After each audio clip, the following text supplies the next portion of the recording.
مشاهدينا الكرام، إن أحد الاكتشافات النادرة التي تم عرضها في قسم التاريخ القديم وأصول الوسطى لمتحف الوطني هو المصباح الفخاري الذي يعود تاريخه إلى القرن الخامس الميلادي. وقد تم اكتشاف هذا المصباح أثناء الحفريات الآثارية في منطقة جلال الدين بلخي، وهو مصنوع يدويا من طين المشوه.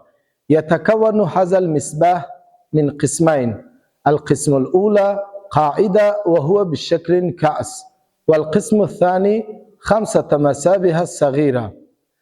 المصباح المركزي له شكل مربع، والأربعة المصابيح الجانبية بشكل نصف الدائرة، ولها فتحات زيقة وطويلة.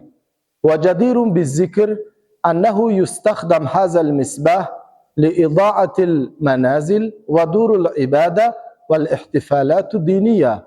وقد صنع هذا المصباح بمهارة آلية، وهو يدل من تنمية الفن الفخارية. أعزائي المشاهدين، إذا أنتم ترغبون لرؤية هذا المصباح واكتشافات أثرية أخرى عن القرب، فندعوكم لزيارة المتحف الوطني.